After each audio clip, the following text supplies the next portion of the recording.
ครับเดี๋ยวถึงพี่น้องบ้านเฮาพี่น้องใหญ่ๆทุกท่านนะครับขึ้นมาสู่นี่ได้เลยนะครับวันนี้ผมในนามของตัวแทนของหมู่บ้านอุโบสถนะครับหมู่ที่2ยินดีต้อนรับพี่น้องใหญ่ๆทุกคนที่เป็นพี่เป็นน้องนะครับเป็นหมู่บ้านเดียวกันนะครับเนาะก็ยินดีต้อนรับกสาอนุโมทนาสาธุกับพ่อป่าในวันนี้ตัวเองนะครับยินดีขนาดนะครับเพราะว่าเดี๋ยวปีหน้าบ้านเราก็จะมีการเข้าป่าจะมีการทำบุญนะครับมาคอยหลวงนะครับคุณที่สงฆ์วันนี้ต้องขอกราบขอบคุณนะครับพี่น้องใหญ่ทุกคนต้องขอบคุณไอ้แดงพี่หญิงนะครับในโดยการนำของง่ายเพื่อนและขอบคุณทุกท่านที่ได้มาร่วมกันในวันนี้ยินดีและดีใจขนาดเลยครับยินดีต้อนรับทุกท่านสาธุอนุโมทนาโดยนะครับหลังจากต่อไปก็จะเป็นการพิธีการทางศาสนานะครับก็จะเป็นการไหว้พระนะครับสาธุท่านครับอภิปูชยามาอามาอภิปูชยามาอิมินาสกาเลนะสังฆังอภิปูชยามาอภิปูชยามาอะระหังสัมมาสัพพุทโธภะคะวา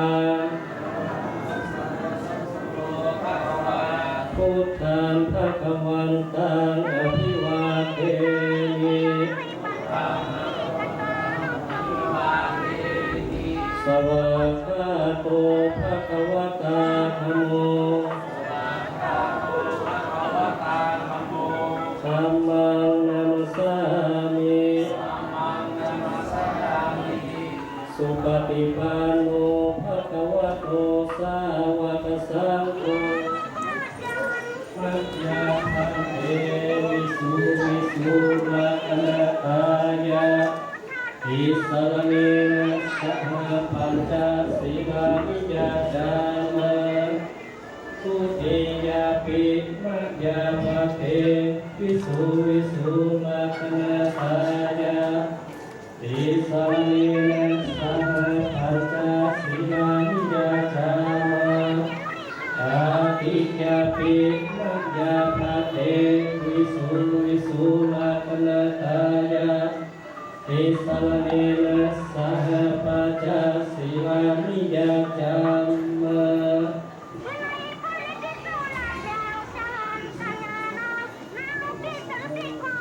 นะโมตัสสะภะคะวะโตอะระหะโตสัมมาสัมพุทธัสสะ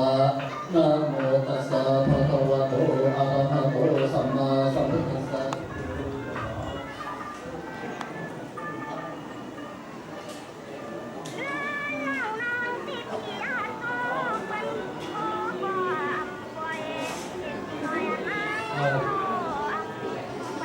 ที่เราจะเลือกดูแลอยู่ที่ ชื่อที่ดูแลเกี่ยวกับเจ้านะ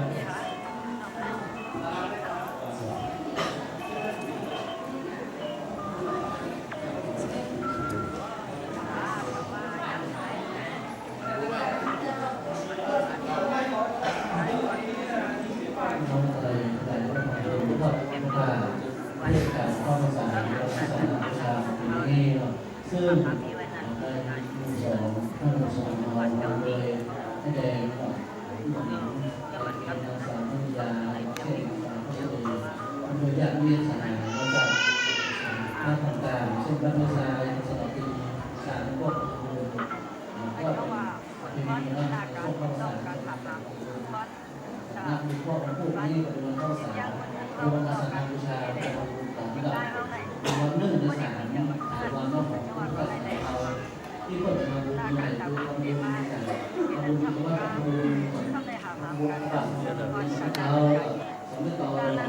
มีสิ่งที่ทำมาเป็นแสดงของการบูชาซึ่งเป็นสังฆทานทุกวัดก็เรียกว่าผู้ชอบให้ผู้ต่างๆสาธารณเมวะเมวะอิโตนังเปตานังอุปสัมปติกิจิตังอิตังทุมหังจิปะเมวะสมิชันโตสัพเพปุเรนโตสังกปาจันโทปนะกะโสยะถามณิโชติระโสยะถาเอวังมโนสัพพะติยะนิชเนวันนี้ก็หาว่าเป็นวันดีสิริสุภาพนันทราคาถาประเสริฐเป็นวันบุญเทศกาลเข้าพรรษาวันอาสาฬหบูชาวันนี้นายมีมนุษยาที่น้องเราประกอบด้วยยายไม้นายแดงนางหญิงนายเกศนางสาวนิลาโดยเชื่อของนางสาวพัชรีและญาติมิตรนายผู้คนทุกท่านที่อยู่สมเพื่อร่วมกันทำบุญแล้วนายมีมิตรนาบุญสั่งบุญสร้างแบบครับ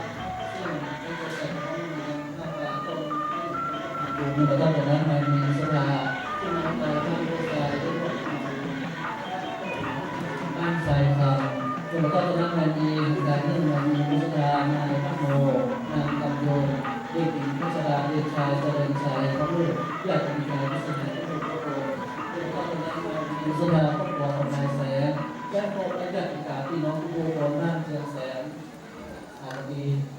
สมุนไพรจะเป็นพร้อมประมาณยังปักบุพาและจากของเราก็ต่อไม้ร่วมทำบุญจนเข้าตอนนั้นมามีมุสลา